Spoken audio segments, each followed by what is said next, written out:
जय भीम। मैं Bhimrao Lonare IBM TV9 news और WH न्यूज़ में मैं आपका स्वागत करता हूँ।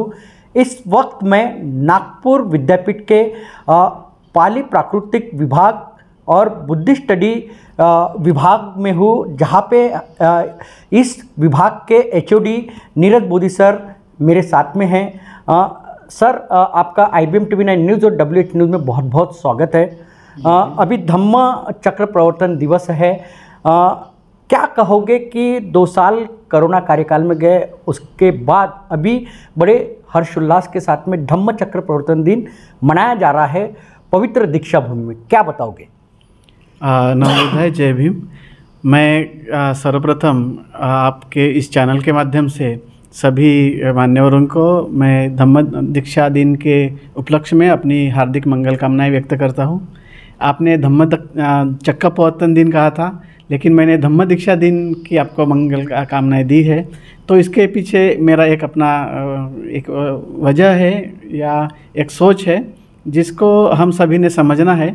तो आपका जवाब देने के पहले मैं इस बात को थोड़ा क्लियर करना चाहूँगा, क्योंकि जब भी 14 अक्टूबर या अशोका विजयदशमी का यह पर्व आता है, तो उस समय में यह विचार हमेशा आता है कि कोई इसे धम्मचक्र प्रवर्तन कहता है, कोई इसे धम्मचक्र अनुवर्तन दिन कहता है, कोई कुछ धम्म क्रांति कहता है, कोई कुछ और नाम देता है। तो इस और हमेशा ही चर्चा होती है। तो मेरा यह कहना है कि वास्तविकता क्या है, इसको हमको समझना ज़रूरी है।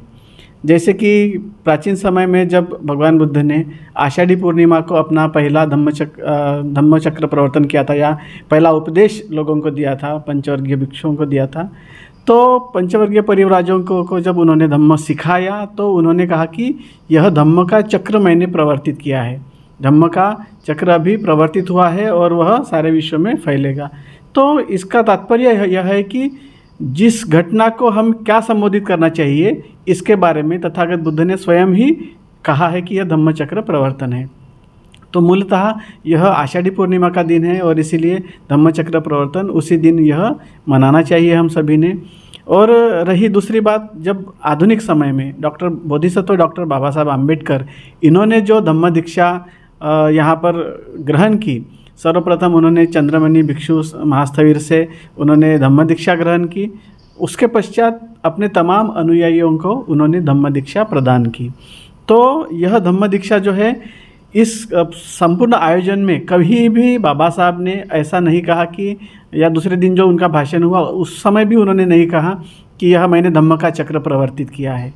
बाबा साहब ने इस समारोह को उन्होंने धम्म दीक्षा दिन समारोह करके ही संबोधित किया है। तो इसलिए हम सभी लोगों को इस और ध्यान देना चाहिए कि बाबा साहब एक बहुत पहुँचे हुए या बोधिसत्व की अवस्था को प्राप्त एक ज्ञानी पंडित विद्वान ऐसे व्यक्ति थे, और किस चीज़ को क्या संदर्भ देना चाहिए या क्या अर्थ से संबोधित करना चाहिए, इसके बारे में भी वे वाकिफ़ थे। और इसीलिए उन्होंने इस समारोह को धम्मचक्र प्रवर्तन नहीं कहा, उन्होंने धम्म दीक्षा दिन जो सोहड़ा है या कार्यक्रम है, इस अर्थ में उन्होंने इसे किया। उस समय जो पैम्पलेट्स निकले थे उसमें भी धम्म दीक्षा दिन सोहड़ा करके ही संबोधित किया गया है। तो उसके पश्चात जब ये पहला वर्धापन दिन आया इस समारंभ का, तो किसी पत्रकार ने, किसी संपादक ने उसको धम्मचक्र प्रवर्तन के रूप में लिखा, और फिर वही शब्द आगे प्रचलित हुआ और सभी लोग उसी को अभी धम्मचक्र कहते हैं। लेकिन मूल धम्मचक्र प्रवर्तन यह पीछे छूटा है या लोगों को उसकी ज़्यादातर मालूमात नहीं है। तो यह होना चाहिए, और इसीलिए मैं कहता हूँ कि कोई जो विवाद है, ये विवादों में न पड़ते हुए, ये कौन सा दिन है कौन सा दिन नहीं है, इसके संदर्भ में कोई विवाद न होते हुए इसको धम्म दीक्षा दिन सोहड़ा वर्धापन दिन के रूप में हमें स्वीकार करना चाहिए या समझना चाहिए, ऐसा मुझे लगता है। और इसीलिए मैं इस धम्म दीक्षा दिन वर्धापन दिन के उपलक्ष्य में, 67वें वर्धापन दिन के उपलक्ष्य में, मैं सभी को हार्दिक मंगल कामनाएं व्यक्त करना चाहता हूँ। निश्चित ही धम्मचक्र प्रवर्तन दिन ये जो है, किसी एक वर्तमान पत्र ने उस समय जब बाबा साहब अम्बेडकर जी ने बौद्ध धम्म की दीक्षा ली थी, तब उन्होंने वर्तमान पत्र में उन्होंने प्रकाशित किया था। लेकिन वास्तव में जो डॉक्टर नीरज बोधी सर ने कहा है कि धम्म दीक्षा समारोह दिन, ये सही शब्द प्रयोग हमारे लोगों ने करना चाहिए, क्योंकि उस समय में धम्म दीक्षा समारोह का आयोजन किया था और धम्म दीक्षा समारोह यही एक सही शब्द है, ऐसी डॉक्टर नीरज बोधी सर ने हमें बताया है। नीरज बोधी सर, कोई लोग 14 अक्टूबर को धम्म दीक्षा समारोह मनाते हैं और कोई लोग दशहरे के दिन, यानी ज़्यादा दशहरे के दिन ही धम्म चक्र प्रवर्तन दिन यानी धम्म दीक्षा समारोह मनाते हैं। तो कौन सा दिन सच है? यह एक अहम सवाल है। काफ़ी लोग इसके बारे में अभी भी भ्रमित है। तो यह जब भी यह समारोह आता है तो यह संभ्रम लोगों के बीच फिर से उपस्थित होता है। इस बारे में मैं यही कहना चाहूँगा कि हमारी भारतीय संस्कृति को देखना बेहद ज़रूरी है। भारतीय संस्कृति यह चांद्र गणना पर आधारित है।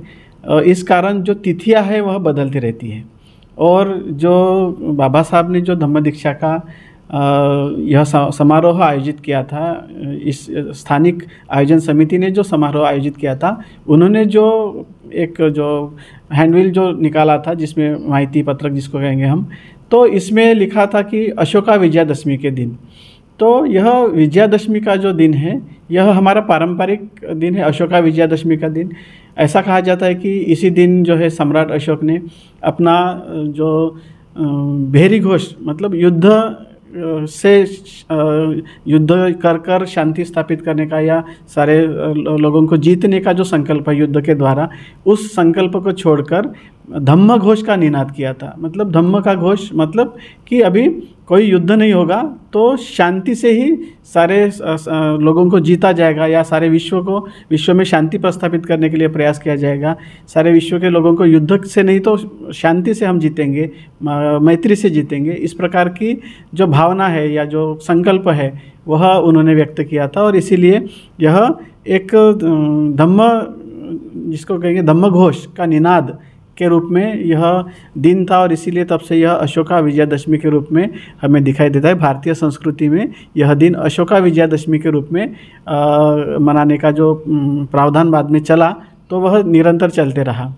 तो बाबा साहब को भी इस बारे में पता था, ज्ञात था कि यह अशोका विजयादशमी का दिन है और उस दिन जो है एक इसको कहेंगे सार्वजनिक छुट्टी भी का वो दिन था। मतलब 14 अक्टूबर उसी दिन का था और उस दिन छुट्टी थी, तो सभी लोगों को वहाँ आना मुमकिन भी था। तो जब यह समारोह आयोजित किया गया तो उस छुट्टी को मद्देनज़र रखते हुए रखा गया, लेकिन अशोका विजयादशमी का भी एक विशेष संदर्भ उसके साथ जुड़ा हुआ है।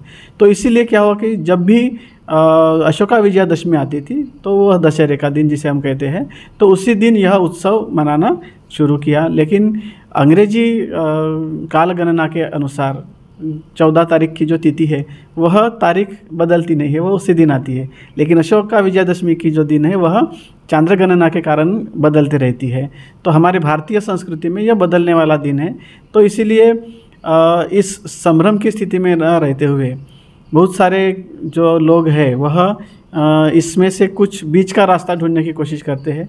तो दोनों ही अतियों में न जाए कि ये दिन है या ये दिन है। हमारी संस्कृति में उस दिन का जो महत्व है उसे हमको हमारे इतिहास को ध्यान में रखते हुए उस दिन का जो पवित्रता है या उस दिन बाबा साहब ने हमें जो दीक्षा दी है उसकी पवित्रता कायम रखते हुए उस दिन अगर हम हर्षोल्लास से अपना यह धम्म दीक्षा दिन समारोह का वर्धापन दिन उत्सव से मनाते हैं तो एक समाज में भी उस प्रकार से एक प्रसन्नता का वातावरण या एक कल्चरल इस्टेब्लिशमेंट की दृष्टि से जो हमारा प्रयास है वह स्थापित होगा। रही बात 14 अक्टूबर की, तो जिन लोगों को अभी होता है कि यहाँ पर लाखों लोग आते हैं, 10, 12, 11 लाख लोग हर साल आते हैं, तो बहुत बड़ी भीड़ जमा होती है।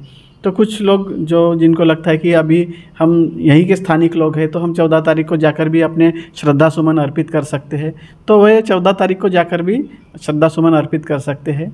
लेकिन विवाद से बचकर जो है उस समय एक शांतिपूर्ण तरीके से इस पर्व को मनाना चाहिए। और मेरा तो यह व्यक्तिगत सुझाव ऐसा है कि अगर विजयादशमी प्रथम आती है और 14 अक्टूबर बाद में आता है, तो ये जो बीच का अंतराल है इसको एक हम पर्व के रूप में मनाएं, विभिन्न प्रकार के कार्यक्रम उसमें आयोजित करें ताकि समाज का प्रबोधन होता रहे। और सामाजिक प्रबोधन एक जिसको हफ्ता सप्ताह भर का हो या 15 दिन का हो, एक उत्सव के रूप में इसे हम मनाएं। और अगर बाद में अशोका विजयादशमी आती है तो 14 अक्टूबर से लेकर अशोका विजयादशमी तक भी एक पर्व मनाया जा सकता है। तो इसको हम स्वीकार करते हुए इस प्रकार से हमारे सांस्कृतिक, शैक्षणिक, आर्थिक जीवन के ऊपर हमारा जो प्रबोधन है वह अगर होता रहेगा तो मैं कहता हूँ कि यह जो विवाद है वह अपने आप ही निकल जाएगा। निश्चित ही आपने बहुत अच्छी जानकारी हमारे दर्शकों को दी है कि जो धम्म दीक्षा समारोह जब 14 अक्टूबर 1956 में जब था, तब दशहरे का दिन था, विजयादशमी का दिन था। उस समय में डॉक्टर बाबा साहब अम्बेडकर जी ने अपने 5 लाख अनुयायियों के साथ में बौद्ध धम्म की दीक्षा ली थी। तिथि के तरफ न देखते हुए उस हर्षोल्लास के साथ में हमने ये धम्म दीक्षा समारोह मनाना चाहिए, ऐसा ही आपका कहना है। और निश्चित ही तिथि की तरफ न देखते हुए हर्षोल्लास के साथ में धम्म दीक्षा समारोह हमारे लोगों ने मनाना चाहिए। और इस साल कोरोना के बाद, 2 साल के कोरोना के बाद, अब धम्म दीक्षा समारोह दिन पवित्र दीक्षा भूमि में मनाया जाएगा 5 अक्टूबर को। और लाखों की तादाद में, यानी 6 से 7 लाख लोग धम्म दीक्षा समारोह में सम्मिलित होने वाले हैं, जो वर्धापन दिन है। और आप भी सम्मिलित हुइए और बाबा साहब के विचार देश में ही नहीं विदेशों में ले जाइए। और मैं और एक बात कहना चाहूँगा आपको कि अगर देश में अमन शांति बरकरार रखना है तो बौद्ध धम्म ही एक ऐसी धम्म है जो देश में अमन शांति बरकरार रख सकता है। तो आप देखते रहिए IBM TV9 news, WH news. हमारे चैनल को लाइक करें, सब्सक्राइब करें, आइकॉन बेल बटन दबाना न भूलें। धन्यवाद, नमस्कार, जय भीम। जय भीम।